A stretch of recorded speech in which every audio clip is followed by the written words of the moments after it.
I know. Smile 2 came out a couple weeks ago. But because of the countdown, I'm catching up on all of these movies that came out. So here we go with my Smile 2 review. Strap in for a long review, folks.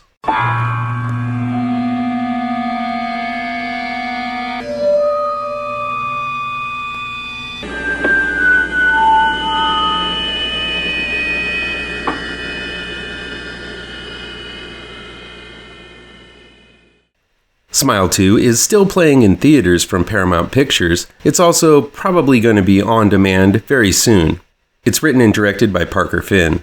Pop star Sky Riley, played by Naomi Scott, had a rough go of it last year as her drug addiction led to the death of her actor boyfriend Paul, played by Jack Nicholson's son, Ray Nicholson. 1 year and an extended stay at rehab, and Sky is ready for a comeback. But when she hits up an old friend for Adderall, Sky becomes afflicted with a smile curse. A highly contagious curse that slowly drives you insane until you're forced to kill yourself in a violent way in front of someone new in order to pass the curse along to the next schlub. The original Smile was a highly effective and yet highly derivative curse thriller. It was also highly popular, so of course they rushed a sequel out 2 years later. Thankfully, a lot of what worked in the original is still present in Smile 2. There's the creepy-ass music made of backwards playing odd instruments, strange camera angles making one feel uneasy and off balance, the reoccurring, uncanny look of the stretched smile across a dead-eyed face, and the frantic pace depicting a person slowly going from sane to insane in the span of about 2 hours. For some reason, many have said Smile 2 is even better than the first Smile film. I respectfully disagree, as the original was a film deeply enmeshed with the smile curse being a metaphor for trauma that follows one long after the horrifying event occurs. Upon witnessing a violent death, the cursed are haunted by that memory and driven to madness and eventually suicide. There is also a requirement to pass on that trauma to someone else, be it a loved one or even a therapist, as with the first Smile film. In that film, a therapist experiences an extreme reaction to a client. It gave transference and the lack of self-care a monstrous form.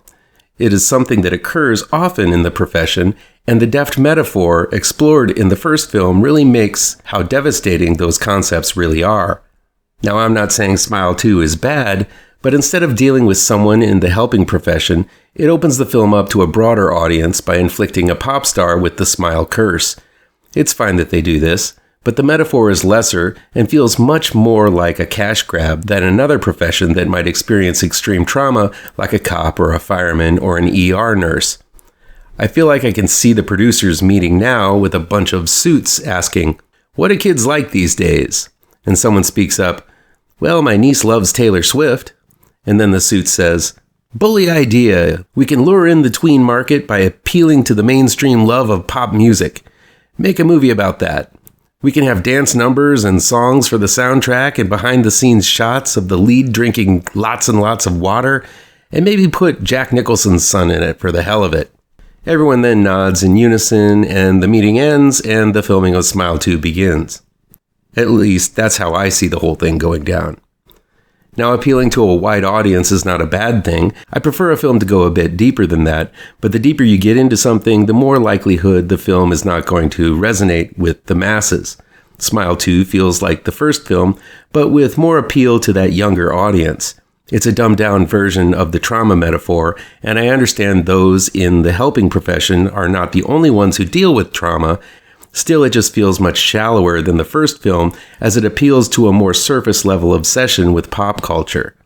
Keeping with the recording industry idea, it's like Smile was the first breakout album that broke ground and felt like a discovery to listeners, while Smile 2 is the safe follow-up album meant to make money the band didn't make from the first deal. That said, the Smile franchise is not as original as most would realize.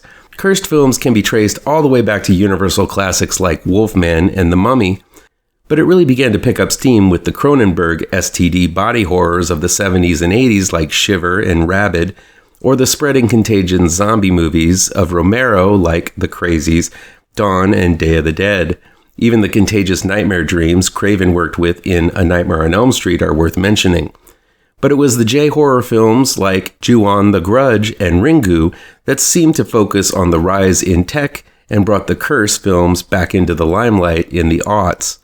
After those films became Americanized, along came the massively influential It Follows to revive the Curse genre, which heavily influenced many modern horrors today, such as Talk to Me, The Boogeyman, and of course, Smile.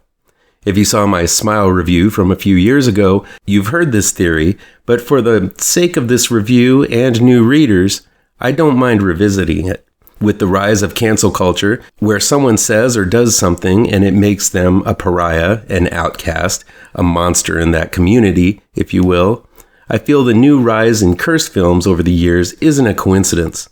Like a canceled person, something occurs and that person is immediately marked, experiencing symptoms that make them an outcast to their peer group. This often occurs in high school, which is why a lot of these films revolve around teens and appeals to teen viewers. Sadly, with Twitter being the equivalent of high school for adults, the same shit happens there too. But all you have to do with these films is replace curse with canceled, and you can see the metaphor pretty clearly. Of course, this is something humans have been doing since the Scarlet Letter, so while the cursed and outcasted subgenre of horror might be trendy as all get out these days, it's far, far, far from an original concept. All of that said, I liked Smile 2 quite a bit. In this one, Skye is canceled because she's filmed taking drugs, physically fighting with her boyfriend, assaulting a cameraman, and then being involved in a wreck causing her boyfriend's death. Skye's goal in the film is to stage a comeback, and she has a new album, a new hairdo, and a new management team consisting of her overprotective mother, played by Rosemarie DeWitt. Despite all of these attempts to remake herself, Skye's reliance on drugs drags her back into putting her career in danger. That same hindrance is what puts her directly in the headlights of the Smile curse. Naomi Scott is pretty darn phenomenal as Skye, our fading star staging a comeback. She goes through an emotional taffy machine, and though she has done some horrible things, Scott still manages to be relatable and likable. That's not an easy feat, and with her boppy little noggin in the middle of the screen for practically the whole film, Scott is crucial in making this movie work. I can't wait to see this actress again in more roles, as Scott killed it both on singing and dancing on stage and mentally cracking up behind the scenes. Much ado has been added to this film because it also stars Ray Nicholson, Jack Nicholson's son, but honestly he has a very small role, and what he does isn't that spectacular. He does have a scene where he does the Shining grin, so there's that, but I was much more excited to see Kyle Gallner, who kicked major ass in Strange Darling. His role is small, but served as a nice connective tissue with the original film. There is plenty of crazy, trippy gore in Smile 2, especially later in the film when our starlet's cheese slides right off the Ritz. The Smile monster itself looks different from the original, suggesting everyone sees the beast differently from the last. There's also some very creative gore and jump scares, including a scene towards the end that felt a little too close to the ending of a far superior film, The Substance.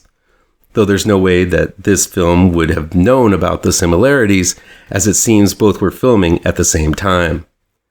What I'm thankful for is that both Trap and Smile 2 have been released, and I don't have to see those two trailers cut the exact same way to appeal the Swifties in theaters anymore.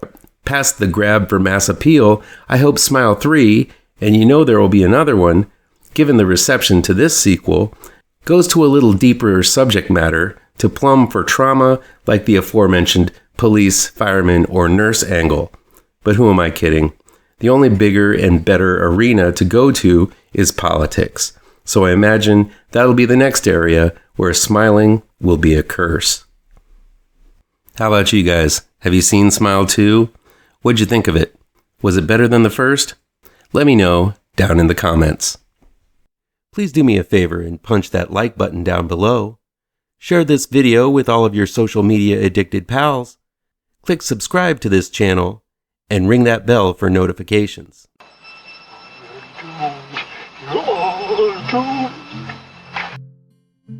You're doomed to live the life you're meant stuck inside your reality. You're doomed. Oh, you're doomed. You're doomed.